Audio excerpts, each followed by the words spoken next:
Bon, bah du coup, j'ai plein de petites questions à te poser. Bon, déjà, on va commencer simplement comme je fais à chaque fois. Est-ce que tu peux un peu nous raconter ton parcours jusqu'à aujourd'hui où tu es créateur de contenu autour de la cuisine? Oui, alors je vais essayer de résumer en sachant que je suis une quiche en résumé, donc je ne vais pas vous plomber la rétention sur la vidéo. Alors moi je viens d'une ville qui est pas très loin d'ici, en fait je suis angevin, donc je viens d'Angers. J'y ai vécu une bonne partie de ma vie et après une licence en informatique, je suis monté à la capitale pour le boulot. Et mon premier boulot, ça a été d'être web designer. J'ai fait ça pendant 4-5 ans environ. Et en parallèle de tout ça, j'avais pas mal de side projects. En fait, je me disais, t'arrives dans une nouvelle ville, donc sers-toi comme tremplin et bouillon créatif. Donc j'ai fait du web design pour des amis, des blogueurs, etc. J'ai eu une boutique de t-shirts également. D'accord. Donc vraiment, j'étais en mode focus pendant 3 ans où j'arrêtais pas de cravacher et d'essayer d'améliorer un petit peu mon style. Après cette entreprise-là, je suis parti dans une autre entreprise pour être toujours dans le web, mais en fait j'avais une double casquette, j'étais web designer, intégrateur web, je sais pas si tu vois ce que c'est intégrateur web. Je vois un petit peu. Et j'étais responsable support à l'international pour une boîte de D'accord, tu pub. étais cadre du coup. Ouais, voilà. D'accord. Et j'avais aussi cette partie intégration et très épuré de web design. On aime voir souvent, c'était comment rendre cette chose plus jolie, s'il te plaît. Ouais. Mais je faisais plus trop de web design et ça m'embêtait un petit peu parce que c'était ma passion. Et j'ai fait ça pendant presque plus de 6 ans même. Et en 2022,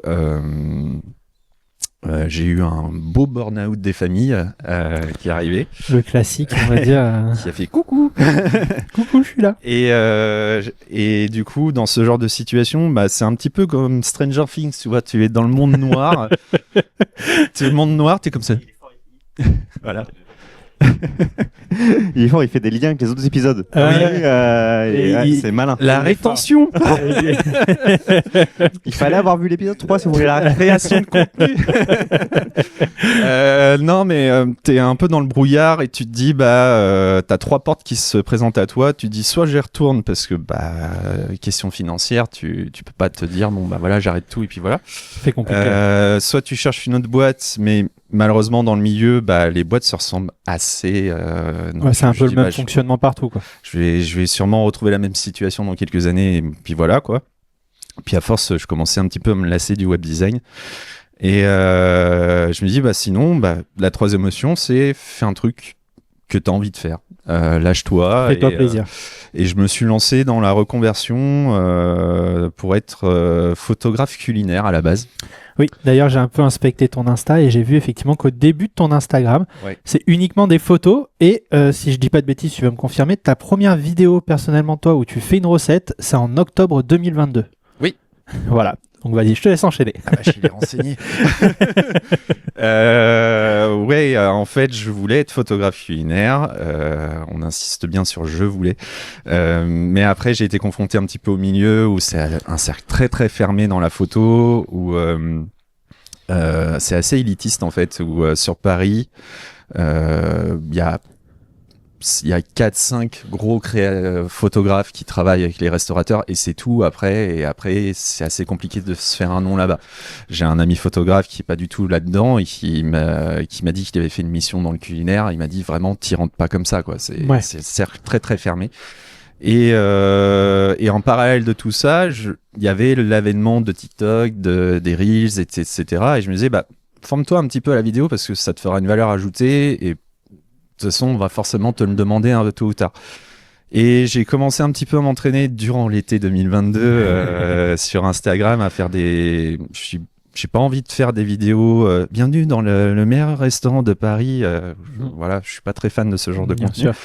J'ai dit, j'aime bien cuisiner, fais des recettes. Donc j'ai commencé à faire des recettes ces vidéos-là, j'ai un peu de mal à les revoir aujourd'hui parce qu'elles sont terriblement sombres. C'est pas au même niveau. Voilà. Et en octobre 2022, j'ai ouvert ma chaîne YouTube, qui était un peu le prolongement. À la base, j'y allais pour poster mes reels en shorts. Et je suis arrivé sur le format long, à peu près aux mêmes eaux. Et après, là, j'ai mis le doigt dedans et l'engrenage m'a emmené. Et j'ai dit, je crois que c'était 1 an après, j'ai dit à un de mes potes, en fait, ça m'intéresse plus trop la photo et j'ai envie de faire de la création de contenu. Et il m'a dit, ça fait 1 an qu'on te voit faire et qu'on a envie de te le dire, mais on n'osait pas te le dire. Voilà. Et je fais ça à temps plein maintenant depuis presque 4 ans maintenant. Et récemment, en plus, tu as eu The Vidéo, on peut dire. On est obligé d'en parler. On parle quand même d'une vidéo, on en parlait un petit peu en off, mais qui, toute plateforme confondue, a atteint les 6 millions de vues. Ouais, je le dis au début de la vidéo, c'est ridicule.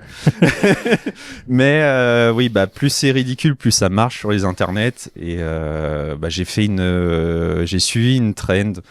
En fait, c'est un peu ce que je veux faire cette année, c'est tester des choses que j'ai pas l'habitude de faire. Et sortir de ta zone de confort. Exactement. Et m'amuser surtout. Et là, après une semaine de création de contenu, je me suis dit, tiens, j'ai un peu de temps libre.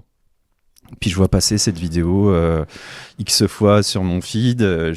C'est un peu ridicule. La recette, c'est on prend un pot de yaourt, on met des biscuits dedans, on laisse reposer une nuit au frigo et ça te fait un cheesecake. Ouais, tu fais bien de dire. Je l'ai fait à la maison, on a essayé. Ouais. Et effectivement, c'est un cheesecake. Voilà, mais c'est bon et j'ai trouvé ça tellement ridicule que je me dis allez, on va faire les courses, je tourne la vidéo en montage compris 30 minutes. Oui. Je poste ça et puis le lendemain matin, je vois 500 000, 700 000 vues sur les réseaux. J'ai dit qu'est-ce qui se passe et puis à la fin de soirée, j'ai dit on a franchi le million, ok, et puis ça continue, ça s'arrête pas et du coup, tu as fait une vidéo pour en parler, justement. Oui, parce que après j'étais là, je dis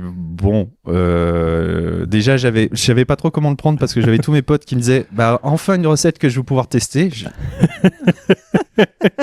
La seule recette qui est pas vraiment de toi. Voilà, c'est ça. Après, c'est très simple. C'est très simple et comme on me dit souvent, comme je fais des recettes un petit peu axées Japon, c'est plus facile à trouver aussi les ingrédients. Oui. Donc ça a parlé à tout le monde.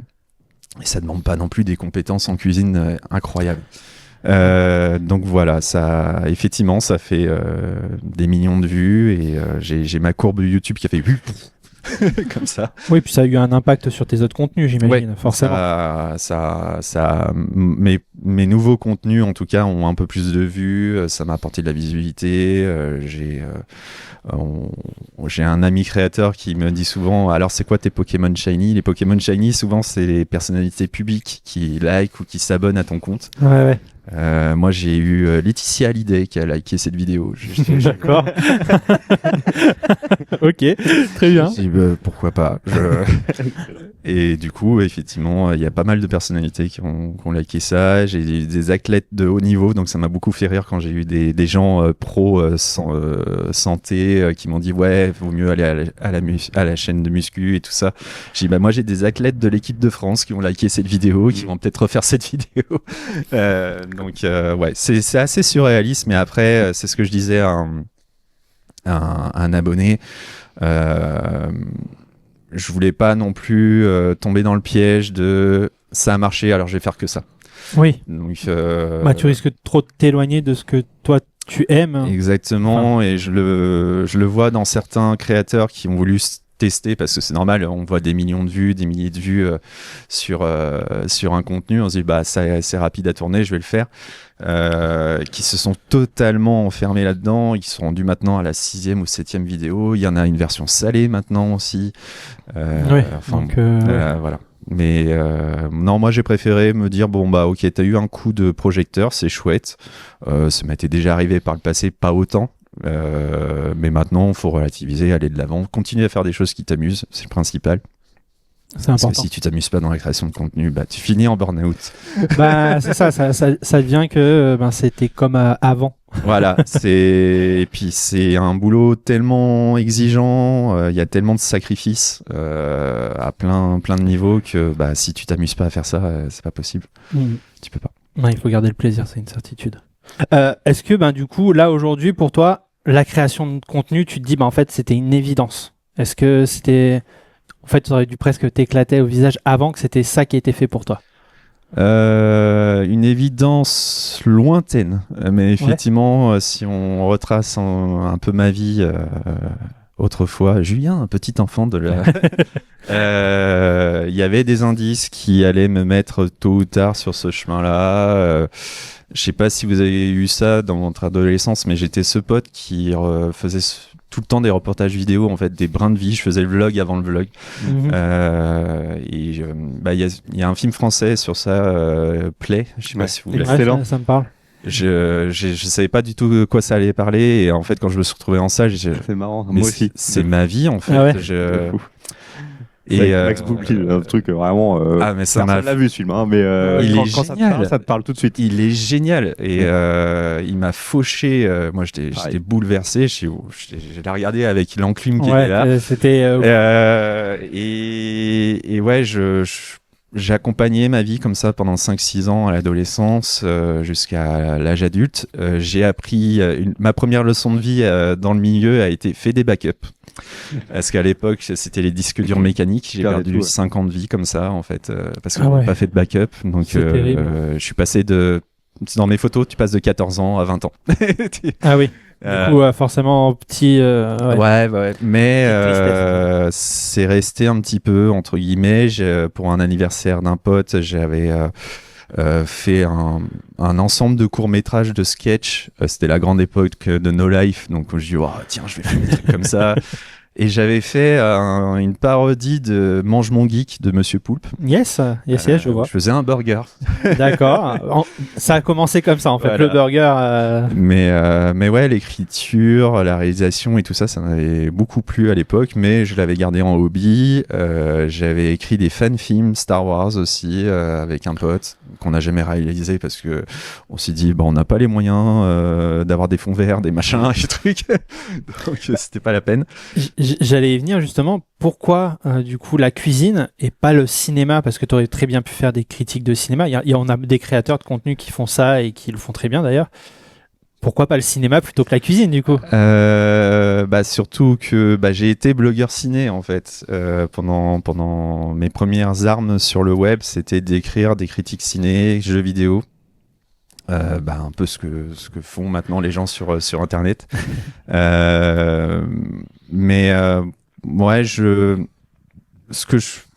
Ce que j'essaye de reproduire en fait sur mon contenu, c'est ce que je consomme, et je consomme énormément de contenu cuisine, beaucoup de contenu cinéma, et j'avais envie en fait de ramener plusieurs passions au sein d'un même contenu. Ma chaîne de cuisine au début, je parlais pas. En fait, je voulais pas. J'ai un peu de mal avec le contenu français, international en soi de la cuisine. Je voulais pas être une énième chaîne de cuisine où je vous accueille dans ma cuisine derrière mon comptoir en disant alors aujourd'hui on va taper une anguille sur le coin de la tête. Belle rêve. La rêve va pop. Je voulais centrer le produit en fait. Je voulais vraiment que moi je suis limite en retrait et mettre en avant en fait ce que je cuisine vraiment et l'accompagner de musique parce que je suis aussi fan de soundtrack de films et je voulais ramener tous ces petits trucs là pour en faire un tout et depuis au bout d'un an on m'a dit ce serait bien que tu parles quand même sur ta chaîne.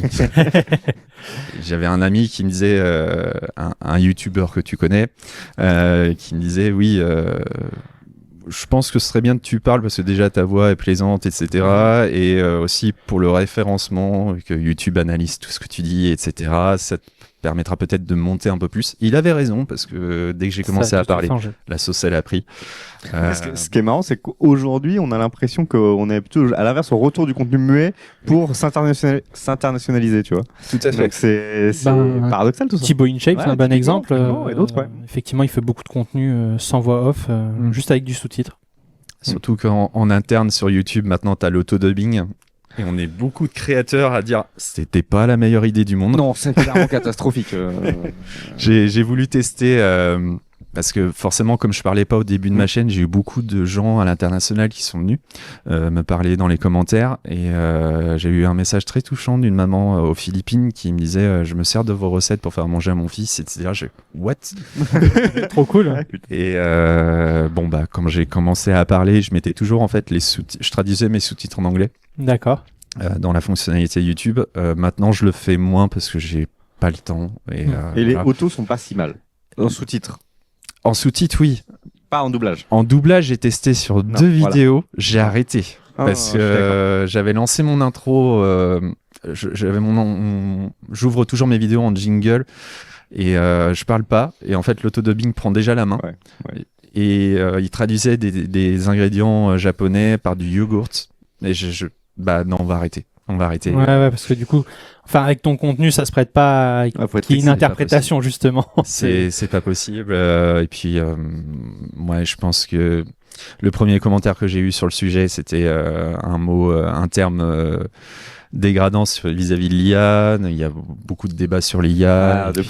Forcément, et de plus en plus. Après, quand c'est dans la volonté de rendre un contenu accessible, c'est quand même différent, quoi. C'est-à-dire que tu dis aujourd'hui, nous, un usage qui est là pour donner l'accès au plus de gens possible à ce type de contenu qui peut être intéressant. On parle de la personne aux Philippines.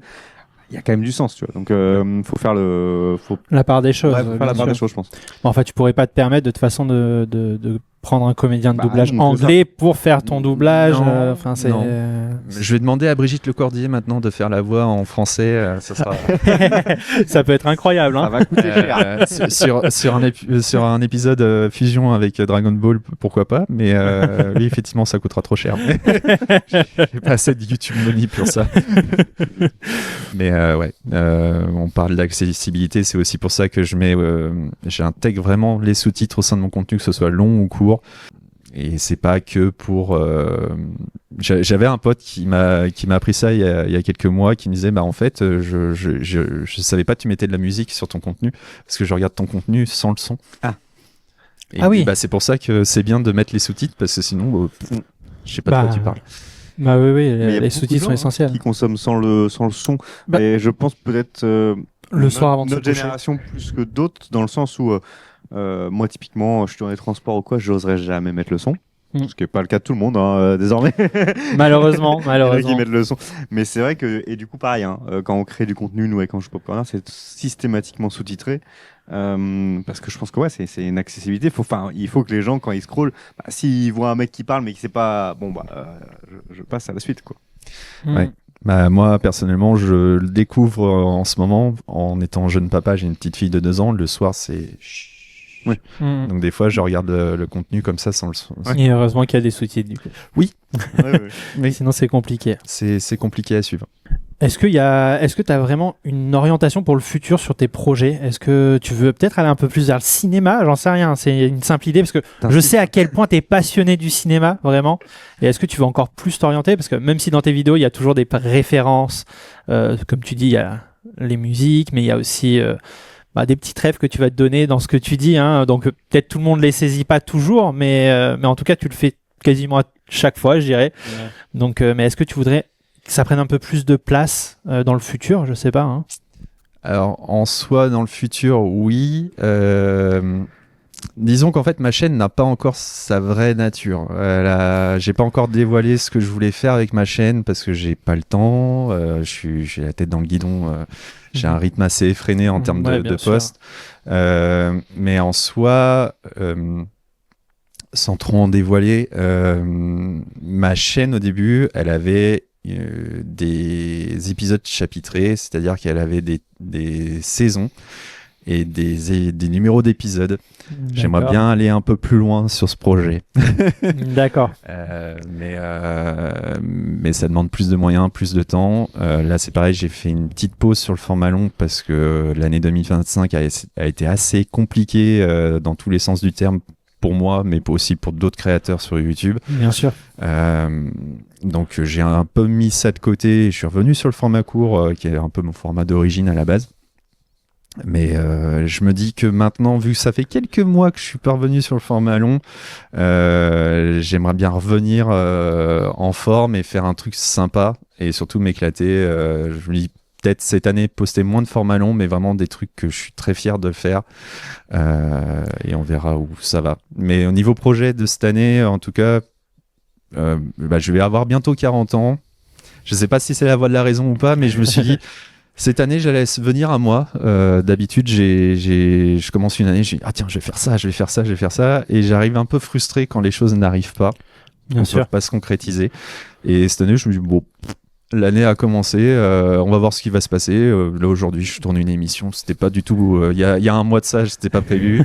On verra. Ouais, tu te laisses un peu porter et ça te permet de te boucher aucune opportunité non plus. Exactement. Donc, c'est une bonne façon de voir les choses. Mais du coup, Julien, maintenant, c'est un classique. On va se faire un petit question ping-pong. Est-ce que tu es prêt? Non. Donc, est-ce que tu as ta raquette? Tu connais le principe. Je te donne 2 choix. Oui. Sans contexte, sans rien. Oui. Et tu dois choisir un des 2. Oui. Voilà, tout simplement. T'es prêt? Non. Parfait. Sucré, salé? Salé. Street food, gastronomie? Street food. Impro, recette précise? Impro. Cinéma d'auteur, blockbuster? Entre deux. Cinéma ou maison? Cinéma. Couteau ou caméra? Il est caméra. Piégeux, il est piégeux. Repas devant un film ou film après le repas? Repas devant un film.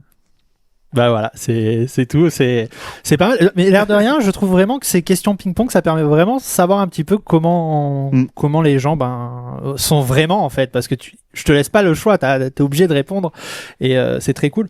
Du coup, par contre, tu nous as fait un entre-deux sur impro ou recette précise, si je dis pas de bêtises. Non, c'était sur lequel? Entre deux sur cinéma d'auteur ou cinéma d'auteur ou blockbuster, c'est vrai. Du coup, t'es un peu fan de blockbuster? Blockbuster d'auteur, en fait. Alors Dune. Dune, c'est vrai que Dune, c'est un. Oui, on peut dire que c'est un blockbuster. Hein. Oui. Oui, on peut dire que c'est un blockbuster. Oui, on peut dire. T'as cette année d'ailleurs, tu as le Dunesday D'accord. Qui fait écho au Barbie Oppenheimer event où en fait t'as le Avengers Doomsday et Dune 3 qui sortent le même jour en décembre, pour que tu restes 6 heures au cinéma.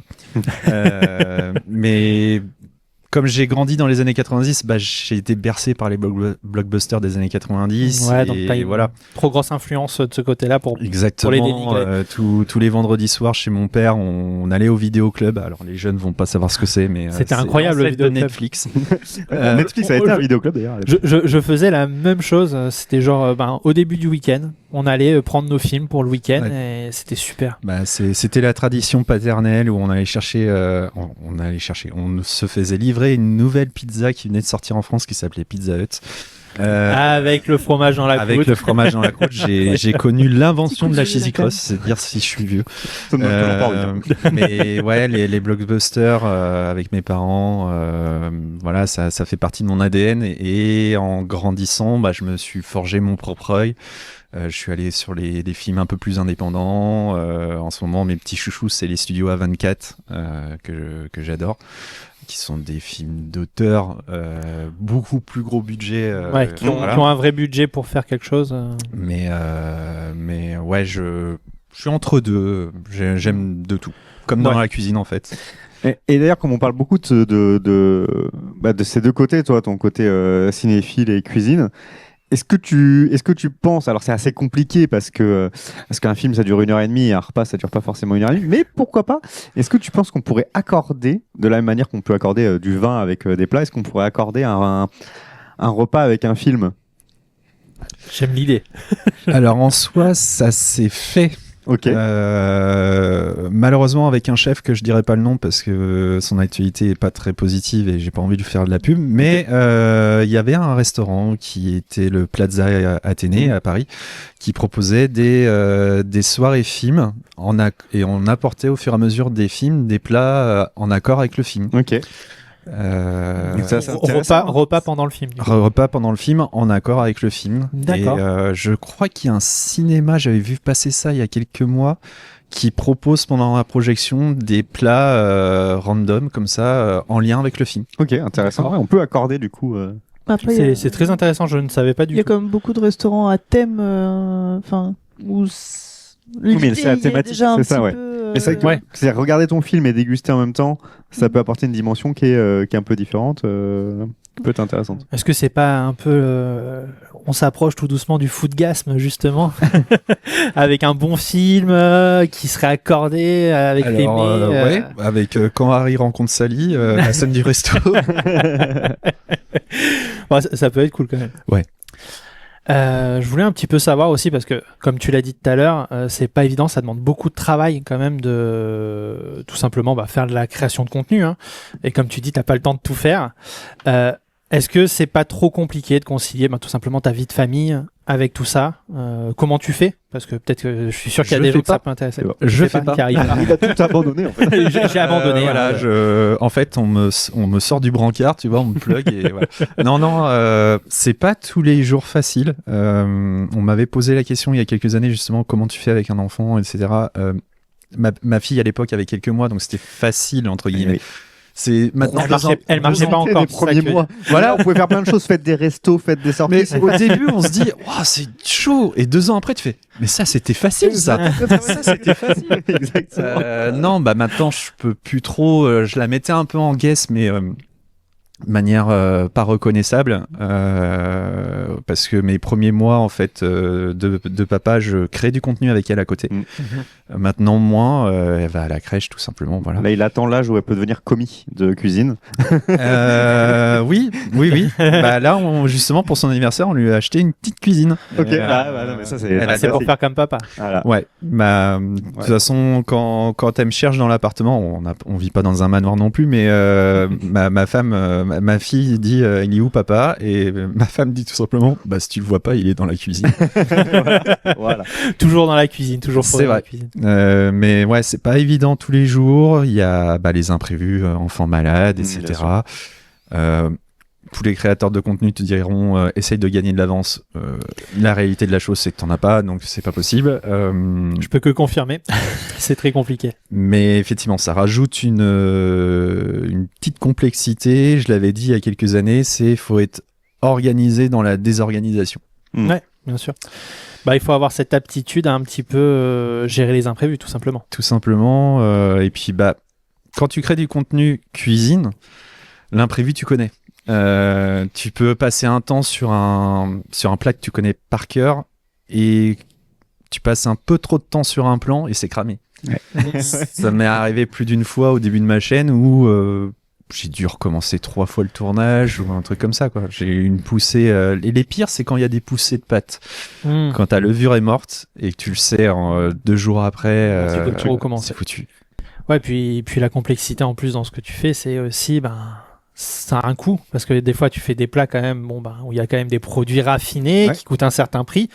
Derrière d'aller chercher assez de produits pour faire ton tournage, ça peut parfois être technique aussi, hein. Ouais, on en parle souvent avec des amis créateurs qui eux ont juste à brancher la caméra, à parler devant et voilà. C'est ça.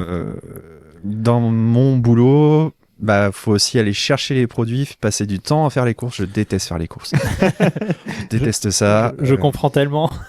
Et pour des produits japonais ou autres, des fois, tu dois aller dans tes petites boutiques. Des fois, ils n'ont plus le produit, alors que tu l'avais vu il y a 3 jours. À Noël, je devais tourner une recette de tarama avec du mentaiko. Je sais pas si tu connais, c'est des œufs de cabillaud marinés au soja. Oui, du coup, je vois ce que c'est. Et non, en fait, j'avais une huile un peu trop vieillotte et elle a apporté un goût pas très bon tarama. Et au fur et à mesure que j'étais en train de chercher, j'étais un peu bête, j'ai laissé mon mixeur tourner. Donc ça a tranché. Oui. Et c'était impossible à rattraper. Et moi, j'avais mis d'autres produits raffinés dedans et je crois que j'avais perdu genre 40 €. Ouf. Ah oui. Enfin, ça peut paraître rien, là, comme ça, 40 € pour certains. Ouais. Mais en fait, il faut se dire, c'est un seul tournage. Et c'est un seul tournage. Si ça se passe sur plusieurs tournages, à la fin du mois, ça fait mal. Et comme on en parle aussi avec des amis créateurs à nos niveaux, c'est-à-dire dans les 10-20 000 abonnés, On commence un petit peu à être connu, mais on a un peu le cul entre deux chaises où on ne l'est pas suffisamment pour dégager de l'argent dans ce genre pour se faire financer tout simplement l'intégralité de la vidéo. C'est compliqué. C'est très compliqué. J'imagine bien. Alors, là, c'est un peu ma petite question piège. Je m'en vais. J'imagine qu'il y a un Julien d'avant, un Julien d'aujourd'hui. Si tu devais dire quelque chose au Julien d'avant, qu'est-ce que tu lui dirais aujourd'hui ? C'est compliqué. Je sais que c'est compliqué, mais voilà, peut-être tu pourrais lui donner un conseil pour... Ce serait... tu vois cette petite boule au ventre que tu as tous les matins pour aller au boulot, écoute-toi plus et lâche ce que tu fais pour faire autre chose. Peut-être pour t'éviter le burn-out que tu as eu. Ouais, après avec le recul, je voulais faire une vidéo là-dessus, mais je me suis dit l'accroche est un peu trop...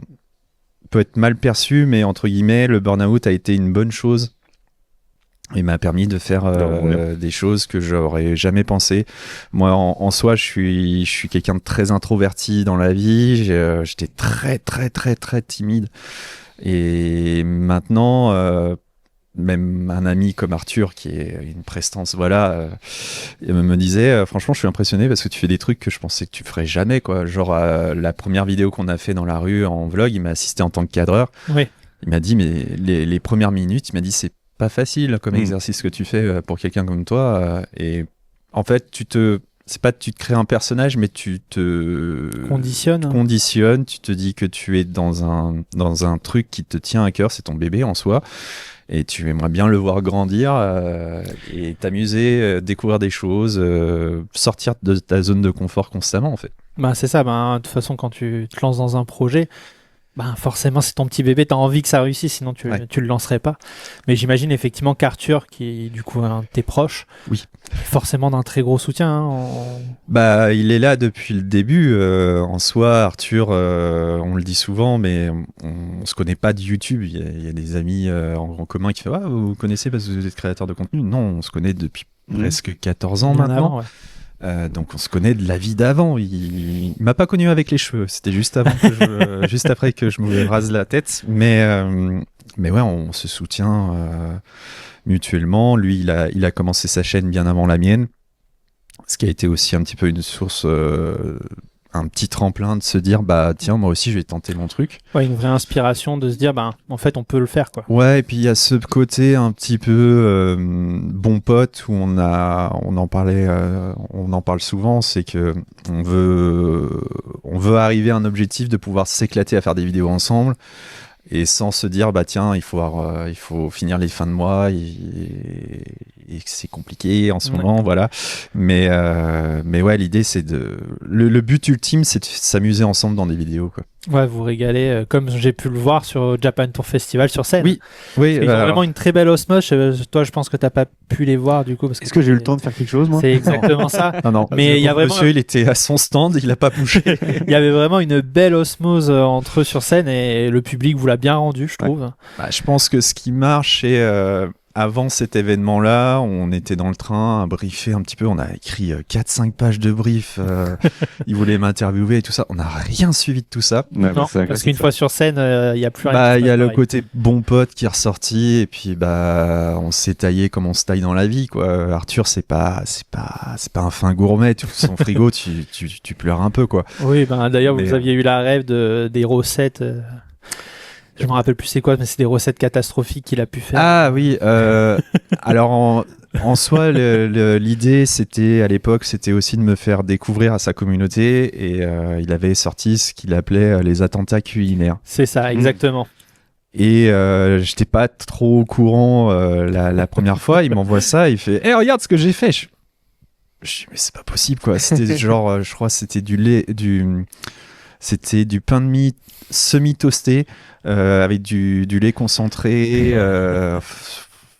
Il appelait ça une recette. À l'horreur. Et après, on s'est vite pris au jeu de vas-y, en fait, je reprends ta recette, mais j'en fais un truc mangeable. Okay. Et on s'est fait 2-3 vidéos comme ça. Et après, on s'est dit, tiens, ça pourrait être cool de faire une vidéo ensemble. Donc, il est venu dans ma cuisine un peu en mode, tiens, il y a Arthur qui débarque dans ma cuisine, il fait n'importe quoi avec ma cuisine. Et c'est vrai que, encore une fois, je sais pas comment le prendre parce que le premier épisode, ça s'appelait Touriste à poulet. où en gros, il me fait un poulet curry avec une sauce curry. Douteuse. Un peu comme les 100 ans. Et encore aujourd'hui, j'ai ma famille qui me dit, mais tu sais que tes petits cousins, ils mangent ça toutes les semaines, ils adorent. Ah ok, d'accord. Comme quoi. Ouais, effectivement. Et j'ai dit, mais tu peux pas faire mes recettes en fait. les vraies, les bonnes, tu sais. Ouais. Mais même du côté de chez Arthur, dans sa famille, tout le monde nous parle de ces vidéos-là, ils attendent un retour. C'est très humoristique. Ça a marqué. Ça a marqué, quoi, ça a bien marché. Ouais, c'est ça, exactement. Écoute, merci pour ce petit moment un petit peu plus intime que la première partie.